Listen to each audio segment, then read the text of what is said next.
സർവമംഗളമംഗല്യേ ശിവേ സർവാർത്ഥസാധികേ ശരണ്യേ ത്രയംബകേ ഗൗരി നാരായണി നമോസ്തുതേ. ആപത്കാലേ കിം കരണീയം? ജീവിതത്തിൽ പലതരത്തിലുള്ള ആപത്തുകൾ വരുമ്പോൾ എന്ത് ചെയ്യണം എന്ന ചോദ്യത്തിന് നമ്മുടെ ഭാരത സംസ്കാരത്തിൽ, ഹിന്ദുമത സംസ്കാരത്തിലാണെങ്കിലാവട്ടെ, ഋഷീശ്വരന്മാർ പറഞ്ഞു തന്നത് സ്മരണീയം ചരണയുഗളം അമ്പായാഹ എന്നാണ്. ആപത്തുകാലത്ത് വരുമ്പോൾ അമ്മയുടെ ചരണയുഗങ്ങൾ സ്മരിക്കുക, അമ്മയുടെ പാദങ്ങളിൽ അഭയം പ്രാപിക്കുക എന്നുള്ളത്. എങ്ങനെ അത് സാധിക്കും? ദേവീ മാഹാത്മ്യം എന്ന അതിമഹത്തായ ഒരു വഴി. അതൊരു ഗ്രന്ഥം മാത്രമല്ല, അതൊരു ഈ ഒഴുക്കിൽപ്പെട്ട് ഒഴുകി മുങ്ങി മരിക്കാൻ പോകുന്ന ഒരാൾക്ക് ഒരു കച്ചിത്തുരുമ്പ് കിട്ടുക എന്ന് പറയില്ലേ, അതുപോലെയുള്ള ജീവിത ദുഃഖങ്ങളിൽ അലഞ്ഞ് ബുദ്ധിമുട്ടുന്ന ആളുകൾക്ക് രക്ഷപ്പെടാനുള്ള ഒരു മാർഗമായിട്ടാണ് പറയുന്നത്. അപ്പം മാഹാത്മ്യ പാരായണത്തിൽ നമ്മൾ തുടങ്ങിക്കഴിയുമ്പോൾ തന്നെ കാണാം, അതിൽ ആദ്യത്തെ ഭാഗം തന്നെ നമുക്ക് ഭഗവത്ഗീതയുമായിട്ട് കമ്പയർ ചെയ്യാൻ തോന്നും. കാരണം അർജുനൻ വിഷാദയോഗം, അവിടെയാണ് അർജുനന്റെ ദുഃഖിച്ച് കൺഫ്യൂസ്ഡായി ഇനി എന്ത് ചെയ്യണം, എനിക്ക് യുദ്ധം ചെയ്യാൻ, എൻ്റെ പ്രിയപ്പെട്ട ആളുകളോട് യുദ്ധം ചെയ്യാൻ പറ്റില്ല എന്നുള്ള ഒരു അവസ്ഥയിൽ ഞാനാണ് യുദ്ധം ചെയ്യുന്നത് എന്ന കർത്തൃത്വ ബോധത്തിൽ നിന്ന് വന്ന ദുഃഖം, അവിടെയാണ് ഭഗവത്ഗീത ആരംഭിക്കുന്നത്. മഹാത്മ്യം ആരംഭിക്കുന്നത് സമാധിയും സുരഥനും. രാജാവ് രാജ്യമൊക്കെ നഷ്ടപ്പെട്ട് ശത്രുക്കൾ വന്ന് കീഴടക്കി അങ്ങനെ വനത്തിലേക്ക് വന്നിരിക്കുകയാണ്. അതുപോലെ തന്നെ സമാധി എന്ന് പറയുന്ന ഒരു വ്യാപാരി സമ്പത്തൊക്കെ നഷ്ടപ്പെട്ട് ബന്ധുക്കൾ പുറത്താക്കുകയാണ്, ബന്ധുക്കളിൽ നിന്നൊക്കെ വേർപെട്ട് ദുഃഖിതനായി വനത്തിലെത്തിപ്പെടുകയാണ്. അപ്പൊ ഇങ്ങനെയുള്ള രണ്ടുപേര് അവിടെ മീറ്റ് ചെയ്ത സമയത്ത് തങ്ങളുടെ ദുഃഖം അങ്ങോട്ടും ഇങ്ങോട്ടും ഷെയർ ചെയ്യാണ് ചെയ്യുന്നത്. അപ്പൊ അവിടെ ആ നിമിഷം അവർക്ക് എന്തെങ്കിലും പ്രയാസം, വേറെ ബുദ്ധിമുട്ടുകളുണ്ടോ എന്ന് ചോദിച്ചാൽ ഒന്നുമില്ല. അവരൊക്കെ ഈ പാസ്റ്റിൽ നിന്നിട്ട് ദുഃഖിച്ചുകൊണ്ടിരിക്കുകയാണ്. അവിടേക്ക് പോകുമ്പോൾ മാത്രമേ ദുഃഖമുള്ളൂ. മനസ്സിന്റെ സ്വഭാവമാണിത്. എപ്പോഴും പ്രസന്റ് മൊമെന്റിൽ നിൽക്കാതെ എപ്പോഴും ഇങ്ങനെ ഒന്നുകിലും പാസ്റ്റിലേക്കോ പ്രസന്റിലേക്കോ പോയിക്കൊണ്ടിരിക്കുക. മമത എന്നുള്ള ആ ഒരു ഭാഗം, മമത്വഗർത്തേ അതിമഹാന്തകാരേ എന്നുള്ള ഒരു ഭാഗം നമുക്ക് കാണാം മഹാത്മ്യത്തില്. അത് മമത്വം എന്ന് പറയുന്നത് ഒരു ഗർത്തമായി എത്രയോ ആഴമേറിയ ഒരു കൊല്ലിയാണ്. അതിൻ്റെ ഉള്ളിൽ എത്തിപ്പെട്ടാൽ പിന്നെ കയറി വരാൻ പറ്റില്ല എന്നുള്ളതാണ്. അപ്പൊ ഈ മമത്വം എന്ന് പറയുന്ന സംഗതി എന്താണെന്ന് അതിനൊരു രഹസ്യമുണ്ട്. അത് ആര് പറഞ്ഞു കൊടുക്കുന്നു? സുമേധ മഹർഷി പറഞ്ഞു കൊടുക്കുകയാണ് ചെയ്യുന്നത്. അപ്പൊ ഓരോരുത്തർ ഇപ്പൊ രണ്ടുപേരും അവരവരുടെ ഡിഫറെന്റ് പ്രോബ്ലംസ് ആണ് കേൾക്കുമ്പോൾ അത് പറഞ്ഞു കൊടുക്കുകയാണ്. അപ്പൊ അത് കേൾക്കുമ്പോഴത്തേക്ക് തന്നെ പറയാണ്, ഞാനൊരു കഥ പറയാം എന്ന് പറഞ്ഞ് കഥ പറയാൻ തുടങ്ങുകയാണ്. അപ്പോൾ മനുവിന്റെ കഥയായിട്ടാണ് പറയുന്നത്. 8ാമത്തെ മനുവിന്റെ കഥയാണ് പറയാൻ പോകുന്നതെന്ന് പറഞ്ഞിട്ടാണ് തുടങ്ങുന്നത്. പക്ഷെ മനുവിന്റെ കഥയൊന്നും നമുക്ക് അവിടെ ഇതിലെവിടെയും കാണാൻ പറ്റില്ല. അത് ഏറ്റവും രഹസ്യമായിട്ടുള്ള ഒരു ഡീകോഡിങ് ചെയ്താൽ മാത്രമേ മനസ്സിലാവുള്ളൂ. നമുക്ക് അതിലേക്ക് പോവാം. അപ്പോൾ ഇതെന്താ പറഞ്ഞു വരുന്നത്? ഒരു കഥ മതി പല ആളുകൾക്ക് പല പ്രശ്നങ്ങളിൽ പെട്ട് ഇരിക്കുമ്പോൾ, കൺഫ്യൂസ്ഡ് ആയിരിക്കുമ്പോൾ ഒരു കഥ മതി ഈ പല പ്രശ്നങ്ങൾക്കും ഒരു ഒറ്റമൂലി പോലെയായിട്ട് വരും. അതാണ് ഭഗവത് കഥകളുടെ പ്രാധാന്യം. അപ്പോൾ ഇതിൽ മമത്വം എന്നുള്ളത് എങ്ങനെ വരുന്നു എന്ന് പറയാണ്. മഹാമായ എന്ന വളരെ പവർഫുൾ ആയിട്ടുള്ള ഒരു ശക്തി ഇവിടെ ഉണ്ട്. ആ മഹാമായയാണ് ഇവിടെ സൃഷ്ടി നടത്തുന്നത്.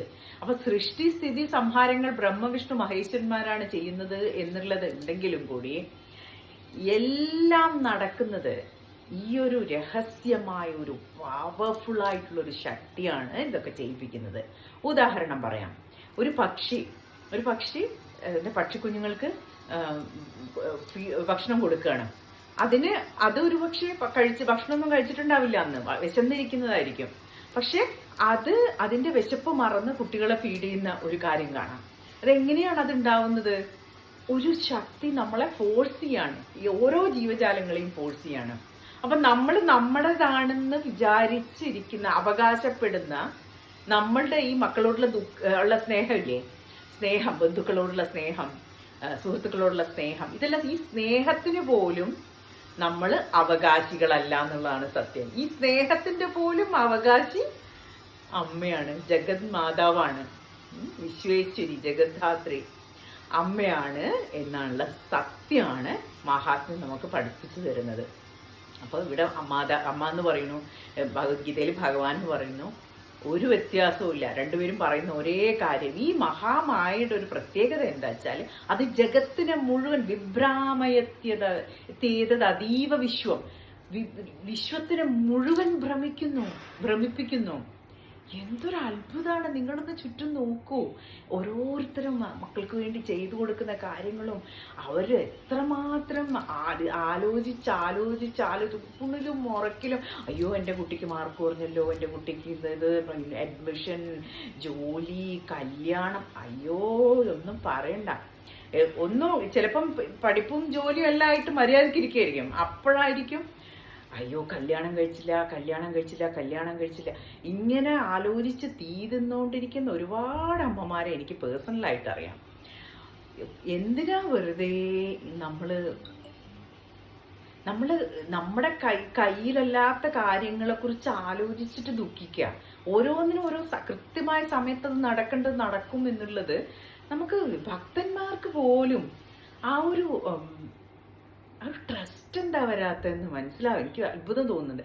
എന്താ കാരണം വെച്ചാൽ നല്ല ഭക്തിയുള്ള ആളുകളായിരിക്കും, പക്ഷെ ആ ശരണാഗതി അത് നടന്നോളും, അത് ഭഗവാൻ നോക്കിക്കോളും, അല്ലെങ്കിൽ ദേവി നോക്കിക്കോളും, അത് കൃത്യസമയത്തിന് നടന്നോളും. അങ്ങനെ ഒരു വിശ്വാസം, ആ ഒരു ട്രസ്റ്റ് നമുക്ക് വരണം. അപ്പൊ മാത്രമേ ശാന്തി ഉണ്ടാവുള്ളൂ. അപ്പൊ ഇതിലെന്താ പറയുന്നത് മഹാത്മ്യത്തില്? ഓരോരുത്തരുടെയും എൻ്റെത് എന്ന് കരുതുന്ന ഈ മമത, ഈ സ്നേഹം, ഈ പക്ഷിക്ക് തൻ്റെ കുഞ്ഞുങ്ങളോട് തോന്നുന്ന പോലെയുള്ള സ്നേഹം, നമ്മൾ പറയുന്നില്ലേ കാക്കയ്ക്കും തൻകുഞ്ഞ് പൊൻകുഞ്ഞ്, ഈ ഒരു ചൊല്ലിലൊക്കെ ഇല്ലേ വളരെ വലിയ സീക്രട്ടാണ്. ആരാ പഠിപ്പിച്ചു കൊടുക്കുന്നത് അവരെ? ഈ എൻ്റെത് എന്ന് പറഞ്ഞ് ഒതുക്കി അമ്മ പക്ഷി ഇങ്ങനെ ചിറകിനുള്ളിൽ ഒതുക്കി വെച്ചിരുന്ന അതേ പക്ഷി തന്നെ കുറച്ച് കാലം കഴിഞ്ഞ് ആ പക്ഷികൾ ഒന്ന് പറക്കാനാവുമ്പോൾ പുഷ് ചെയ്തങ്ങ് പുറത്തേക്ക് വിടും കൂട്ടിൽ നിന്ന്. ആരാണത് പുഷ് ചെയ്യുന്നത്? അപ്പൊ ആരാണ്? ഇതേ പക്ഷികൾ തന്നെ അങ്ങനെ റിയാക്ട് ചെയ്യുന്നു. അങ്ങനെയാണ് അവർ പറക്കാൻ പഠിക്കുന്നത്. അങ്ങനെ ചെയ്തിട്ടില്ലെങ്കിൽ ഈ പക്ഷിക്കുഞ്ഞുങ്ങൾ പറക്കാൻ പഠിക്കുവോ? ഇല്ല. അപ്പൊ എല്ലാം അതാത് സമയത്ത് നടക്കേണ്ട കാര്യങ്ങൾ നടന്നുകൊണ്ടേ ഇരിക്കാൻ എല്ലാറ്റിനും പിന്നിൽ ഇൻവിസിബിൾ ആയിട്ടുള്ള ഒരു ഫോഴ്സ് ഉണ്ട്. അത് നമ്മുടെ ജീവിതം എന്താ വേറെയാണോ? വേറെ മാറ്റി നിർത്താൻ പറ്റുമോ? ഇല്ല. നിങ്ങളുടെ ജീവിതത്തിൽ ഇപ്പം നടന്നുകൊണ്ടിരിക്കുന്ന ഓരോ സംഗതികളുടെയും പിന്നിൽ, അത് pleasant or unpleasant, there is N invisible force എന്നുള്ളത് സ്മരിക്കുന്നത് തന്നെ. കാലസ്വരൂപിണിയായിട്ടാണ് ദേവി ഇരിക്കുന്നത്. അത് അതിനോട് കാളി എന്ന് വിളിക്കുന്നു. അങ്ങനെ ദേവിയുടെ ഓരോരോ ഭാവങ്ങൾ ആയിട്ടാണ്. ഏകൈവാഹം, ഞാൻ മാത്രമേ ഉള്ളൂ ഇവിടെ, ദ്വിതീയാകാമമാപര, ഞാനല്ലാതെ ഇവിടെ മറ്റാരാണുള്ളത്? ദേവി ചോദിക്കുന്ന ചോദ്യമാണ്. അപ്പൊ നമ്മുടെ ജീവിതത്തിലും ഇതൊരു മുദ്രാവാക്യം പോലെ ഉള്ളിൽ വെക്കണം. എല്ലാറ്റിലും ദേവീനെ കാണാം. എല്ലാ നിത്യജീവിതത്തിൽ നമ്മൾ ഇടപഴകുന്ന വ്യവഹാര രംഗത്ത് നമ്മൾ ചെയ്യുന്ന കാര്യങ്ങളിലും എല്ലാത്തിലും ദേവിയെ കണ്ട് ആ ശക്തിയിൽ സർവാത്മനാ ശരണം പ്രാപിക്കാൻ പറ്റാന്നുള്ളത്, അതാണ് ഒരു ഭക്തന്റെ ഏറ്റവും വലിയ അനുഗ്രഹം എന്ന് വേണേൽ പറയാം. അത് അയാളുടെ കഴിവൊന്നും അല്ല, അത് നമ്മുടെ കഴിവൊന്നും അല്ല, അത് ഗ്രേസാണ്, അത് അനുഗ്രഹമാണ്, കൃപാദൃഷ്ടിയാണത്. അത് പറ്റാന്ന് പറയുന്നത് തന്നെ, അത് നിങ്ങൾക്കിപ്പോൾ കേൾക്കുന്നവർക്ക് ആർക്കെങ്കിലും ഒക്കെ അത് സാധിക്കുന്നുണ്ടെങ്കിൽ തന്നെ അതിന് നന്ദി പറയൂ. അത് കൃപാദൃഷ്ടി മാത്രമാണ്, നമ്മുടെ കഴിവുകൊണ്ട് ഒരിക്കലും പറ്റില്ല. റൂമിയുടെ ഒരു പോയമിൽ പറയുന്നുണ്ട്, എൻ്റേതാണെന്ന് ഞാൻ കരുതി അഭിമാനിച്ച എൻ്റെ ഭക്തി പോലും, എനിക്ക് അങ്ങയോടുള്ള ഭക്തി പോലും എൻ്റേതായിരുന്നില്ല എന്ന് ഞാൻ തിരിച്ചറിയാണെന്ന്. എന്താ പറഞ്ഞ? എൻ്റേതാണെന്ന് ഞാൻ കരുതി അഭിമാനിച്ച എൻ്റെ ഭക്തി പോലും എൻ്റേതായിരുന്നില്ല എന്ന് ഞാനിപ്പോൾ തിരിച്ചറിയാണ്. കാരണം ആ ഭക്തി പോലും അങ്ങക്ക് എന്നോടുള്ള സ്നേഹമായിരുന്നല്ലോ എന്നുള്ളതാണ് തിരിച്ചറിയുന്നത്.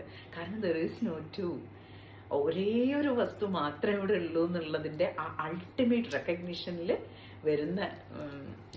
വന്ന വരികളാണത്. അത് തന്നെയാണ് ഇവിടെ പറയുന്നത്, ദ്വിതീയാക മമാപര.